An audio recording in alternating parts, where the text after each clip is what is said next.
Hello learners, I hope you are all doing well and you have already gone through whatever was taught about Saint Joan.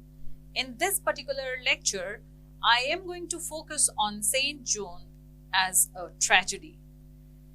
And you know what?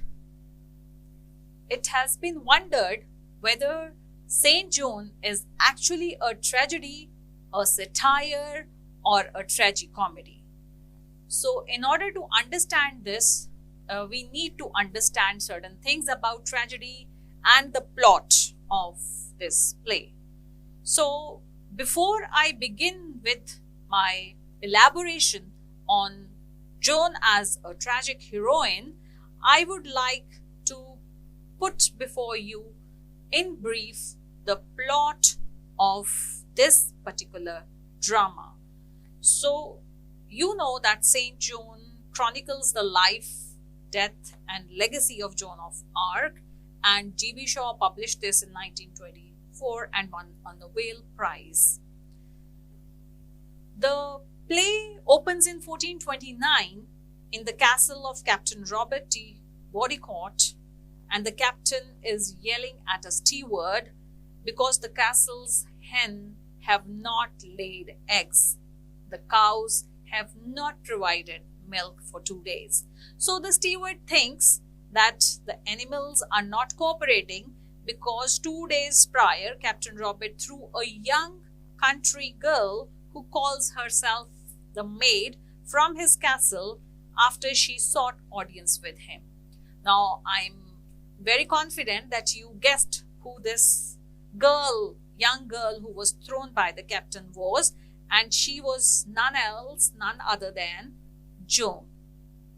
The maid's name is Joan, and the steward brings her to Captain Robert, and she tells that God has sent her to him to obtain a horse, armor, and soldiers to release the French town of Orleans from the control of the Britishers. So Captain Robert first thinks that this girl is crazy, but she uses every logic and reason to explain, and then she wins over and she leaves the castle escorted by a soldier named Bertrand de Poligny, also referred to as Polly in the play. She leaves, and it is discovered that Captain Robert's hens lay 5 dozen eggs. Scene 2. You know that the play has 6 scenes and has no act. Scene 2 takes place in Dauphin's castle in the afternoon on the March 8th of 1429. The Archbishop of Reims and Lord Chamberlain are also present, and they are impatiently waiting to see Dauphin. And you know who Dauphin is, right? Dauphin is Charles VI's son, to whom the throne has been denied. So 2 soldiers join the men and tell them that an angel dressed in a soldier is approaching. So this angel predicted the sudden death of a soldier. The Dauphin is a cowardly young man. He enters with a letter from the Captain Robert explaining who Joan is, and she has been sent by God. So to test whether or not Joan is an angel, a saint, or if she's mentally ill, Bluebeard pretends to be the Dauphin. And what happens? Joan immediately, she calls out the ruse and picks out the real Dauphin. Joan tells Dauphin that her mission is to win back Orleans, and why? Because she wants him to become the king. The Dauphin does not want to be the king, but Joan uses her reason and compassion to boost the self-esteem of Dauphin, and what happens eventually? She has her way, and he gives her permission to continue with her quest. In scene number 3,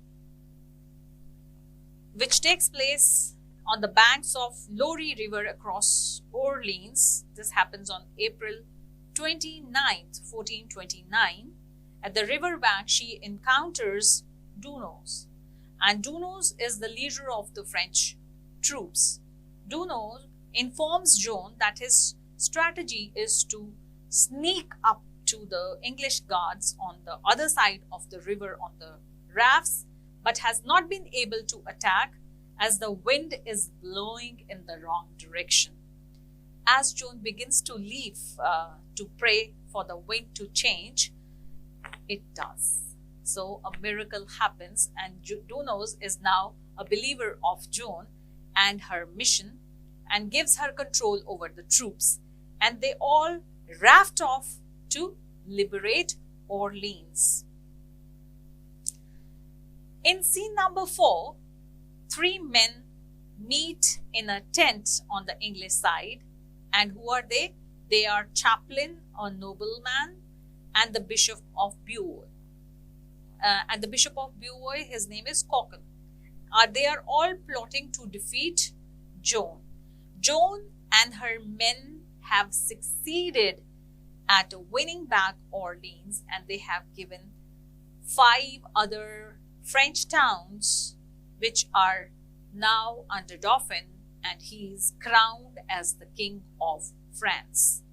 The chaplain does not like Joan's denial of traditional gender roles such as being a military leader and dressing up like a man. The nobleman has it out for Joan for political reasons. He believes that her goal to unite France under one king will undermine the feudal system that gives him power and the idea of nationalism that will spread to England. So the bishop sees Joan as a threat to the Catholic Church, because if the common people start communing with God directly, you know what is going to happen. This will completely finish the role of the clergy and the priests, right? So there will never be a need for clergy, and this is an indication of Protestantism. So the nobleman and chaplain want the bishop to use his power to burn Joan as a witch and someone who's working as a Satan. The Englishmen are on a literal and metaphorical hunt for a witch. The bishop decides that if Joan is turned over to the church, she will be tried as a heretic. The church will try to save her soul, and then she would be turned over to the church to be burnt. The nobleman puts a price on the capture of Joan. So in scene 5, which takes place in the cathedral at Reims, after numerous military victories, Joan finally is successful in crowning Dauphin as the king. He is finally King Charles VII. Dunos enters the cathedral to find Joan praying. Having fulfilled her promises as guided by God and the divine voices, Joan plans to return home to her country. But what happens is that suddenly she asks Dunos if they can continue to fight and drive the English out of Paris before she leaves for her country place. Dunos has doubts whether the French will be able to keep the winning streak and the victory. So the Archbishop accuses Joan of obstinance and overconfidence and the sin of pride. Charles VII also starts believing that Joan is taking things very far, and probably this idea is very far-fetched and will not work. So the crown, the military and the church, the crown, the military and the church, 3, all tell Joan that if her enemies capture her, she's going to be on her own, and none of them will step in to rescue her, whatever gruesome fate she might face. So on May 30th, 1431, Joan is captured by the English and she is on a trial for heresy. Cocken, the Archbishop, sincerely tries to give Joan a fair trial. He provides her with ample opportunities for recantation, which is to save her soul and body from destruction, which is to go back on her words that she is being guided by the voices, or she is working in direct communion with God. She refuses, she rejects, and the validity of her voices and the place of authority of the church before the direct God, still stays. So Joan learns that she will be burnt at the stake, and immediately, because she has refused to recant, she has refused to disown those voices. So in a panic, she hurriedly signs a document rejecting her previous statements under the assumption that she will be allowed to go free. But when Cocken informs her that she will be sentenced to life in prison, she rips the recantation to pieces and accepts her fate. She is immediately burnt, except for the heart, which is unconsumed by the blaze, which the executioner reveals that cannot be destroyed. The chaplain rushes to the courtroom in deranged panic and witnesses the cruelty and the gruesome execution of Joan, which has a very profound effect on him. He now regards his earlier enthusiasm as to be buried with the witchcraft and the shame and the moral reprehension. He informs the Earl of Warwick and Cocken that a soldier offered Joan a makeshift cross in her final moments and regrets that he did nothing to prevent the burning. Ledwenu, a monk who is sympathetic towards Joan, reveals that he too offered Joan a cross. So when the flames grew higher and these threatened to enrobe Ladwenu as well as Joan, however, she told him to get down and save himself. Ladwenu believes the selflessness of Joan demonstrated in the final hours is a proof that she was sent from God and not from the devil, and that her death was not the end of her, but it was only the beginning of a redemption. So 25 years after Joan's death, Ladwenu comes to King Charles VII to announce that the charges brought against Joan have been reversed. The church has cleared her name and smeared the reputations of her accusers. Charles VII is quite pleased to hear this, as it means to him that he had not been crowned by a witch or some heretic, but his title is now legitimate, right? Joan appears to Charles VII in a dream, and he tells her the good news. But one by one, what happens is those who condemned or abandoned Joan also appear. Finally, a gentleman in 1920s clothing appears and informs the room that the church has canonized Joan 500 years after her execution. Everybody praises her and apologizes for doubting her. When Joan asks whether she should come back to life and join these people on earth, then they make excuses, and Joan cries in despair, and she remarks, "Oh God, that made us this beautiful earth, when will it be ready to receive thy saints? How long, O Lord, how long?" So that's the play in brief, the play in 6 scenes and an epilogue.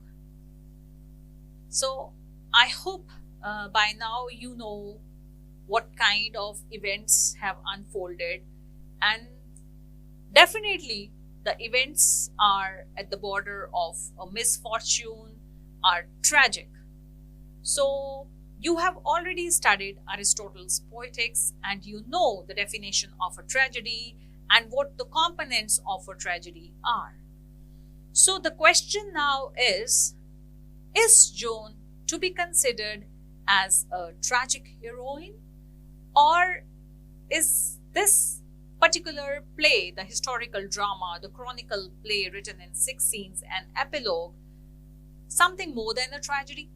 Is it an epic tragedy? Is it a high tragedy?